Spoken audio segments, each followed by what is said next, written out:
manroland Sheetfed is under the ownership of Langley Holding, and we are under the ownership of El Posel and American Industrial Partners. We have clear focus on webfed business. So we are webfed. We are cold set webfed, we are heat set webfed.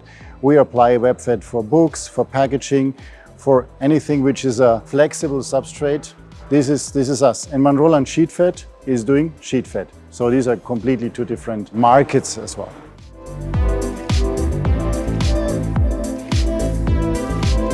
It's fun to be here to see how this big equipment grows and how much of delicate automation is in that equipment. You would not believe if you wouldn't know. And I learned a lot over the last years. But the reason to join this company was like, I had a lot of experience coming from aerospace technology-wise. And then for more than 10 years, I was a consultant improving international supply chains and helping to develop turnaround improvement plans. And exactly with all that knowledge and experience, I said, I think I can make something to that company, which brings that company in a stable and good, prosperous future. And once this vision got hold of myself, I was hooked, and I wouldn't walk away. So I'm completely thrilled by the vision to improve and bring this company into a good future.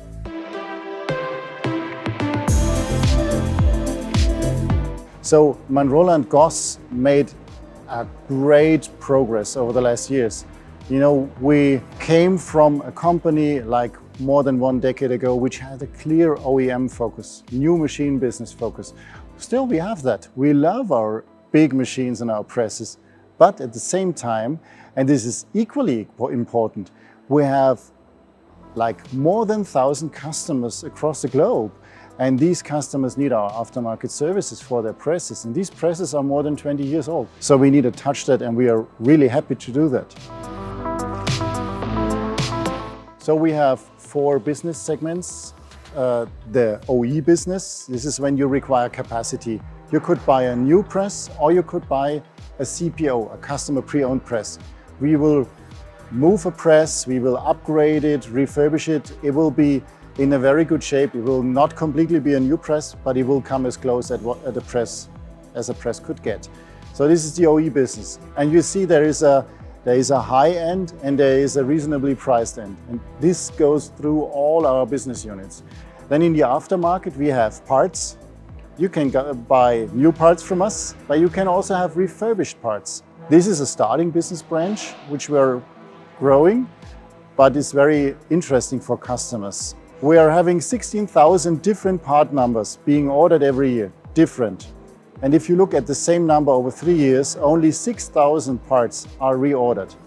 That basically means if a customer orders 3 parts, 2 of them we didn't see for a long time. Then there comes the area of service. Service is, let's say, parts with a technician, but it's more for us. Start with the basic thing, folder revisions, bring your press up to speed.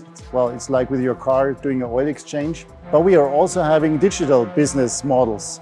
Like our tele support center, you call in, and in 95% of the cases, we can solve the call within 1 hour and make the press run again, which is the most important thing for our customers. And we have predictive maintenance platform. We are providing visual parts detection tools. So we are very active in the digital business areas regarding service, and not because digital is a hype today. We are doing that for 2 reasons. I want to increase our process efficiency, and on the other hand, I want to increase my customer intimacy. We need to know very well what helps our customers to be successful in the market. And the other one is engineered solutions, retrofits, upgrades. After some decades of press life, you know, a drive, a control might be obsolete. We provide our customers with a complete refurbishment of their drive systems, which we are also doing on third brands.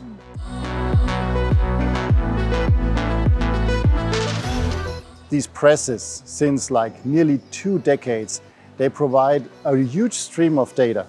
And so we say these presses were IoT ready well before the expression was invented. And it's absolutely true, and it's a big treasure we are having. We can collect the data, all the data is labeled, which is bringing us very much up front many of the other special machinery builders. And with that, we can use the modern technologies, machine learning, neuronal networks, and all those things, and not because of itself, because it gives the customers a very good clue. And it could also help the customers to operate their presses with less qualified people, because it's difficult these days to get qualified people.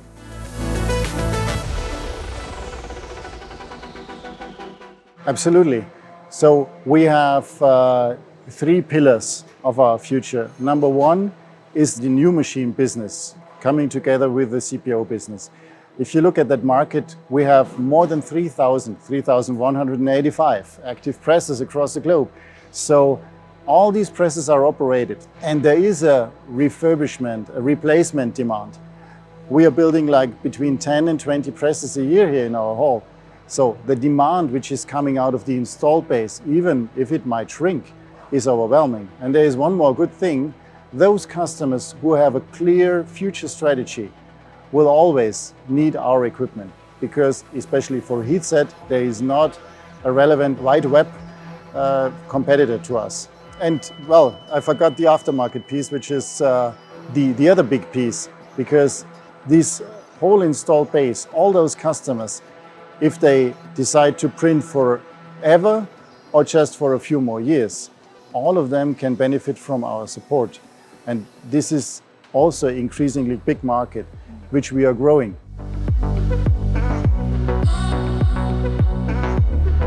For the environmental part of it, the carbon footprint is a big driver for our customers. Many of them are certified in that area, they hold certificates, and they need any support they could get. So some of them really walk away from gas dryers, using EB, using UV curing, which we all support in the different areas. And of course, with our digital solutions, we will also enable our customers to clearly say, their customers, how much carbon footprint, how big the carbon footprint of a specific production was.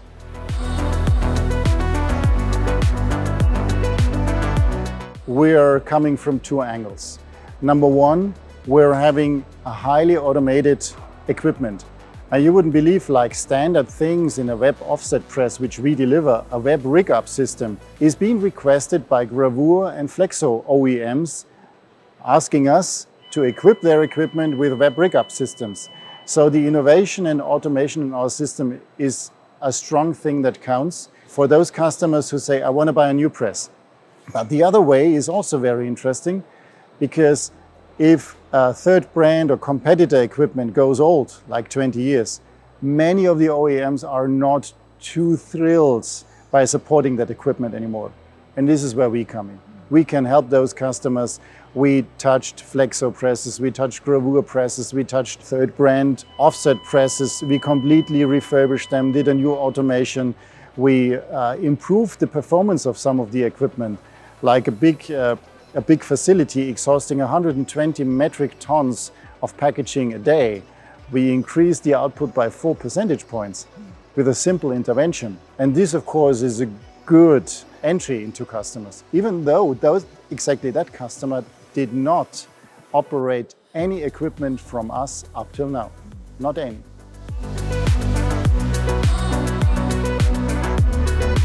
There is a huge potential for new customers. You know, we know exactly our interactions with those customers operating our presses, and we are of course in constant activity. But I think you're more referring to those who are not yet operating our equipment, and I think I gave you an example how we walk in like before. You know, some of these customers operating presses where no OEM exists anymore, or the OEM is not too willing to support it anymore.